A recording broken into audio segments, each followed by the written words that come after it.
Well, now that the National Assembly has officially passed the Electoral Amendment Bill, President Cyril Ramaphosa has 2 months to sign it into law. Among other things, the amendments allow independent candidates to contest general and local elections. Despite being passed, the bill is still facing mounting criticism and now also possible legal action. Let's unpack this story. We're joined by the chairperson of the Independent Candidate Association, Dr. Michael Louis, joins us via our video link this morning. Michael, good morning. It's great to have you with us on the program. I mean, it's being lauded by, I suppose, a very small segment of society, but others are saying what the president should actually do is send this bill back to Parliament and not sign it.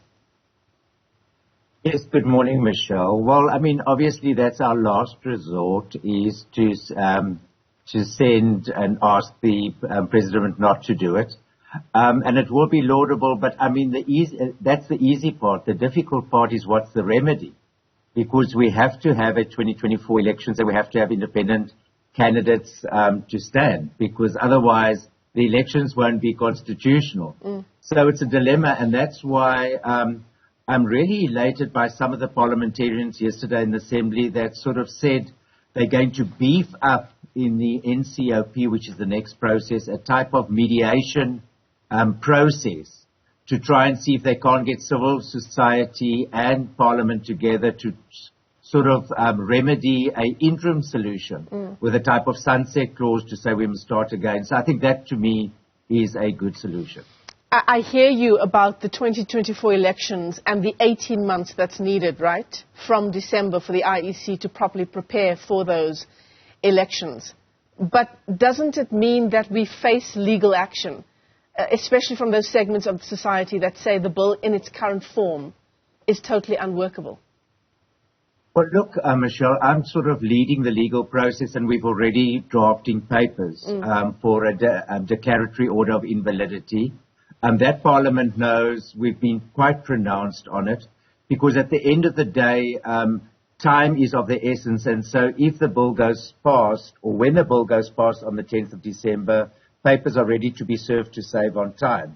But I can say to civil society, which I must say to the viewers, is now 77 civil organizations, which include the Council of Churches, trade unions, religious leaders, business, 77 civil society saying we don't believe in this bill. And so we have to come with an interim solution. And I can say today that a legal action is definitely our last resort.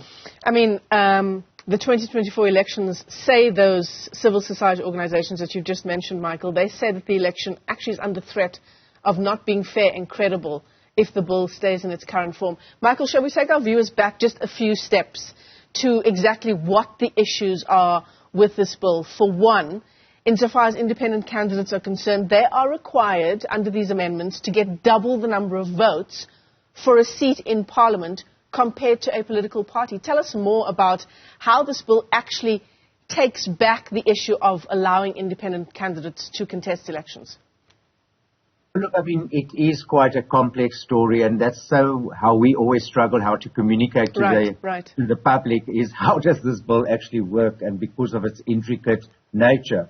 But there's a number of issues. Firstly, the Constitution, and in a democracy it says that one seat must be equal to one vote. Right.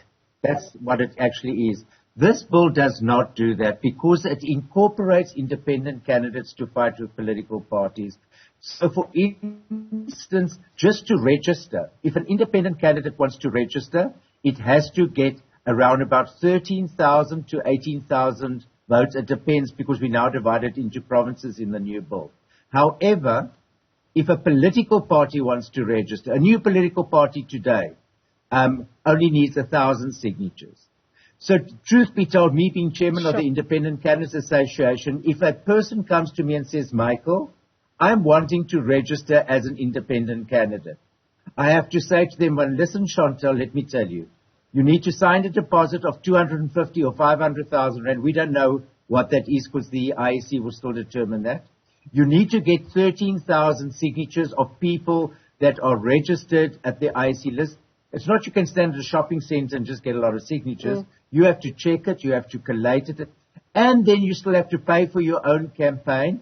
And then even worse is that where some of the political parties need to get 40 to 50,000 votes to get a seat in parliament. An independent candidate needs to get anything from 69,000 to 92,000 votes in Gauteng, double that of a political party. Now, the playing fields aren't equal, and civil society will not accept it because it's not fair and equitable. Yeah.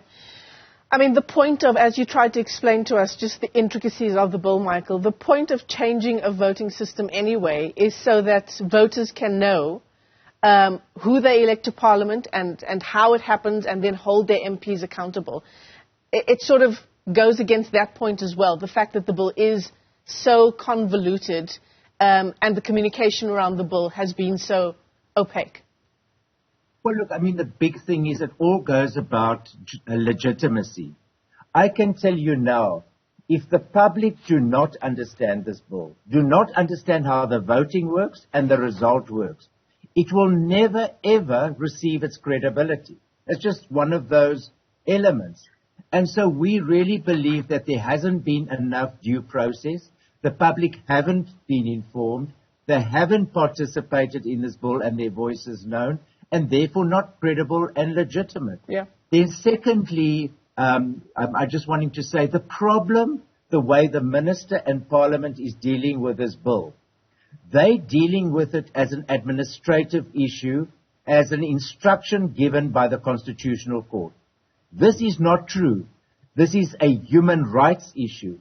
This is about tampering with one of the most essential human rights issues in the leading of a country. You cannot and must not treat it as an administrative issue. And just to say it complies with constitutionality. Right. I mean, that would be one of the arguments as well, I suppose, in the court papers that you are drafting is, have we fulfilled what the Constitutional Court ordered us to do with the amendments to the Electoral Act? Well, look, I mean, the big thing is we're going to deal with process and merits. So we definitely believe that the process wasn't, there wasn't due process. Now, let me give you an example of that. Is that when Parliament is now going to the NCOP, the National Council of Provinces, when the Minister of Home Affairs lodged this bill to Parliament, he says it was a Section 76 bill, and a Section 76 bill is when it affects the provinces, because this bill determines how provinces and legislatures are going to be determined. Without our knowledge, this bill by the tagging committee is now being tagged as a Section 75 bill to rush the process and says the legislators don't need to give input. They don't need to say because it doesn't affect the provinces. Now, why do take shortcuts? Because civil society will always play a red light to say, listen, we're your custodians, we're your arm bearers. Please don't take shortcuts. Do what is constitutionally compliant and right. And so we will object on process and merit. All right, Michael, thank you for giving us some insight into exactly why this Electoral Amendment Bill is so problematic. It has been passed officially by Parliament yesterday, and just a note as well, as Michael talks to us about Dr. Aaron Motsoaledi, the Home Affairs Minister. We'll also be in conversation with him at 7:15 this morning. Give you a sense from the side of government on just exactly what thought process went into how this bill was formed and what happens now. But for now, Dr. Michael Louis is chairperson of the Independent Candidate Association. This bill was, of course, meant to pave the way for independent candidates to contest elections. Michael, thanks very much indeed for your time.